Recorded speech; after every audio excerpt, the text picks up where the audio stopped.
आरजीकर घटनालाई लिएर loud end clear ग्रुपले सिलगढीमा बृहत आन्दोलनको आह्वान गरेको छ। उक्त ग्रुपको तर्फबाट आगामी 4 सेप्टेम्बर अपराह्न 3 बजे सिलगढीको महात्मा गान्धी मोडमा सबै मानिसहरूलाई एकत्रित भइदिने आह्वान गरिएको छ। यस अवधि विभिन्न क्षेत्रका मानिसहरू सामेल हुने बताइएको छ। आयोजकहरूले शहरवासीलाई उक्त दिनको विरोध प्रदर्शनमा सामेल भइदिने विशेष अनुरोध गरेका छन्। गत केही दिनदेखि उक्त ग्रुपले सिलगढीमा विरोध र्याली साथै मशाल र्याली निकाल्दै आइरहेको छ। लाउड एन्ड क्लियर ग्रुपका सदस्यहरूले आज एउटा पत्रकार सम्मेलन गरेर आरजीकर घटनाको विरोधमा गीत अनि सडक नाटकको माध्यम शान्तिपूर्ण विरोध गरिने बताएका छन्। यसबाहेक देशभरिमा नै हाल बढ्दो रेप मामिलाको विरोधमा नाराबाजी गर्दै विरोध जनाइने भएको छ। বিগত বেশ কিছুদিন যাবৎ আমাদের রাজ্যে কি ঘটে গেছে তা আমরা সকলেই অবগত, আমরা জানি যে কি হয়েছে। এবারে তারপর থেকেই আমরা কিন্তু লাউড অ্যান্ড ক্লিয়ার গ্রুপটা বিভিন্নভাবে প্রতিবাদে রাস্তায় নেমেছি। বহুবার আমরা অনেক রকমভাবে মিছিল করেছি, সেটা মশাল মিছিল হতে পারে, শান্তিপূর্ণ মিছিলই ছিল, কোনো উচ্ছৃঙ্খলা বা বিশৃঙ্খলা তাতে হয়নি। এবারে আমরা চাইছি যে আরও একটু ভালো কিছু বা আরও একটু বৃহত্তর কিছু করা যায় কিনা, কারণ এত দিন হয়ে গেল, আজকে 23টা দিন হয়ে গেল, তিলোত্তমার পক্ষে আজ অবধি আমরা কোনো সঠিক বিচারটা পাইনি, আমরা রাজ্যের কেউই পাইনি। তাই আমরা চাইছি যে আরও বৃহত্তর কোনো আন্দোলন আমরা করতে পারি।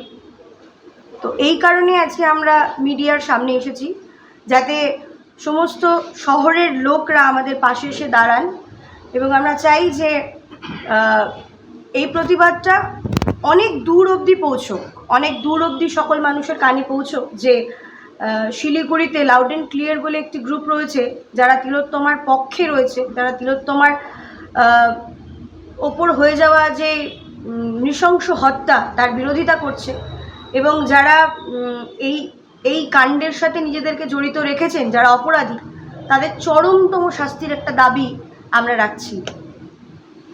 তার জন্য আমরা এর আগে বাঘাযতীন পার্ক থেকে 2-3টে মিছিল করেছি।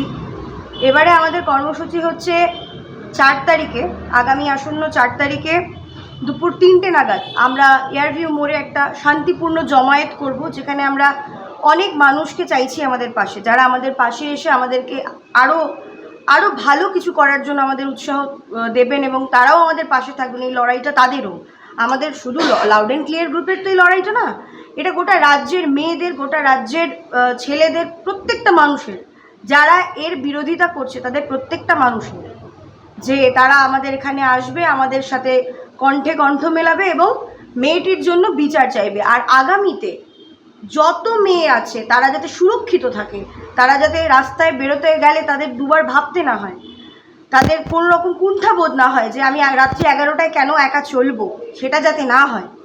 আমরা যাতে সমান, আমরা যখন বলে থাকি ছেলে মেয়ে সমান, তাহলে আমরা সব জায়গায় সমান নই কেন, এটাও একটা বিষয়, ভীষণ গুরুত্বপূর্ণ একটা বিষয়।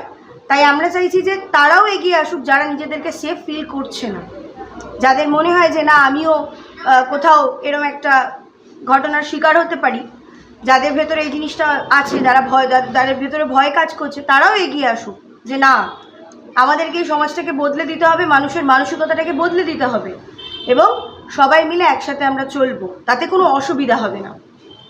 এটাই আজকের আর্জি আমাদের। জমায়েত হয়ে আমরা শান্তিপূর্ণ একটা প্রতিবাদ জানাবো, সেখানে আমরা গান গাইতে পারি মেয়েটার হয়ে, বা যেটা আমরা কলকাতা বা বিভিন্ন শহরে আমরা দেখেছি যেখানে গানের মাধ্যমে প্রতিবাদ হচ্ছে, নৃত্যের মাধ্যমে প্রতিবাদ হচ্ছে, পথনাটিকার মাধ্যমে প্রতিবাদ হচ্ছে, অঙ্কনের মাধ্যমে প্রতিবাদ হচ্ছে। তো সেটা একটা হতেই পারে, সাংস্কৃতিকভাবে আপনি বলতে পারেন বা নিজেদের গলার স্বরে বলতে পারেন, প্রতিবাদের স্লোগানে বলতে পারেন, সেটা হতেই পারে, কিন্তু আমরা শান্তিপূর্ণ। কারণ দেখুন, আমাদেরকে সুপ্রিম কোর্ট বলেছে যে আমরা যদি শান্তিপূর্ণ মিছিল করি বা শান্তিপূর্ণ জমায়েত করি তাতে কিন্তু কোনো বাধা সৃষ্টি হওয়ার কারণ নেই, কারণ আমরা করতেই পারি, আমরা রাজ্যের লোক। আমরা একটা মেয়ের সাথে এরকম একটা ঘটনা হচ্ছে, নট অনলি সেই মেয়েটি তিলোত্তমা, বাকি অনেক জায়গায় যেগুলো খবর আমরা পাই না, বিভিন্ন জায়গায় মেয়েদের সাথে এরকম অত্যাচার হয়, বিভিন্ন জায়গায় মেয়েদেরকে মেরে ফেলা হচ্ছে।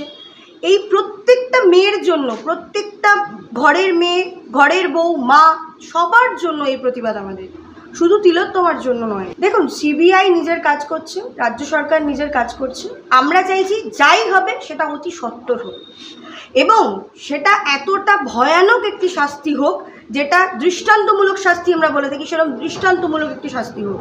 আগামী প্রজন্ম এটার থেকে বার্তা পাবে যে আমাদের কিভাবে একটা মেয়ের সাথে ট্রিট করা উচিত। আমাদের ঘরেও ছোট ছোট ছেলে রয়েছে যাদেরকে আমরা এই প্রশ্নের উত্তর দিতে পারছি না আজকে কি হচ্ছে। তো এই জন্য আমরা চাই যে সকলের কাছে একটা খুব সুন্দর বার্তা যাক যে অন্যায় করলে তার বিরোধিতা হবে। সঠিক অপরাধীর যদি ফাঁসি হয়, সঠিক সেই অপরাধীর ক্ষেত্রে তো যদি আমাদের- ফাঁসি হয় সেক্ষেত্রে আমরা চিন্তা করে দেখব যে না এটা ঠিক। আমাদের একটা সেলফ স্যাটিসফ্যাকশন বলে কথা আছে। আমরা যখন আমরা বলে না, যে কোনো রাজ্যের প্রত্যেকটা মানুষেরই নিজস্ব একটা অভিমত আছে, তো সেটার উপর বিচার করে তখন বলা যাবে। এটা আপনাদের হয়তো দেখুন, প্রথম দিনের যে আন্দোলনটা ছিল সেই সময়টাতে মানুষ সত্যি সবার প্রচণ্ড রকমভাবে আবেগ কাজ করেছিল, সেই জন্য সবাই এসছিল, সবাই অবশ্যই দাবি নিয়েই এসছিল। কিন্তু দেখুন, পার্সোনাল লাইফ সবার আছে, সবারই কাজ করে খেতে হচ্ছে। তবে কর্মক্ষেত্রে যারা ব্যস্ত হচ্ছে তাদের পক্ষে কিন্তু এই আন্দোলনটা কন্টিনিউ করা সম্ভব না। এবার যাতে আগুনটা থেমে না যায় বা এই বিচারের আশাটা যেন মানুষের, যেটা চলে যাচ্ছে মানুষের থেকে, সেটা যেন চলে না যায়, সেই জন্য আমরা আবার এই পদক্ষেপটা নিচ্ছি। আমরা চাইছি যে আগের দিনে যদি আমরা 40 জন থেকে থাকি, এই দিন যদি আমরা 20 জন থেকে থাকি, আমরা চাইছি যে আপনাদের মাধ্যমে জানি আরও 200 জন অন্তত আসে। প্রশাসন যথেষ্ট আমাদের সাপোর্ট করেছেন। তাদেরকে যতবার আমরা কোনো রকম মিছিলের জন্য বা প্রতিবাদ মিছিলের জন্য পারমিশন নিয়েছি তারা দিয়েছেন। শান্তিপূর্ণ মিছিলের জন্য তারা আমাদের কখনোই আটকাননি। এদিক থেকে আমরা সাপোর্টটা পেয়েছি। একদম না সেরকম রাজনৈতিক দলের কোনো প্রেশার নেই বা কোনো মানুষের হুমকি বা কিছু এরকম ধরনের কোনো অভিজ্ঞতা আমাদের নেই। প্রথম মিছিলটাতে আমার কাছে কিছু মেসেজ এসেছিলো, যেটা মেসেজ বলা যায় না, ওটা অ্যাকচুয়ালি আমাদের যে হোয়াটসঅ্যাপ গ্রুপটা ছিল সেটা খুব আনপ্ল্যান্ড হিসেবেই বানানো হয়েছিল। আমরা কয়েকজন মিলে কথা বলে একটা কিছু করি, তো সেখানে কিছু মানুষ অ্যাড হয়ে আমাদেরকে পার্সোনালি ফোন করে, তারা কে বা কোথা থেকে এসেছে সেই সব নিয়ে আমাদের কোনো আইডিয়া নেই, কিন্তু হ্যাঁ আমাদেরকে ফোন করে বিভিন্ন রকম কথা বলা হয়েছে। আর আমার একটা জিনিস প্রবলেম হয়েছিল, সেটা হচ্ছে কিছু ফেক অ্যাকাউন্ট আমার সোশ্যাল মিডিয়াতে গিয়ে আমার ছবিতে বিভিন্ন রকম কমেন্ট করেছে যে আপনারা জানেন কি ধরনের হতে পারে। না না না এরকম কিছু আমরা বুঝতে পারছি না, কিন্তু হ্যাঁ সেটা অবশ্যই একটা ফেক অ্যাকাউন্ট। তিনটে এয়ারভিউ মোড়ে আমরা একটা জমায়েত যাচ্ছি দুপুর 3টে নাগাদ।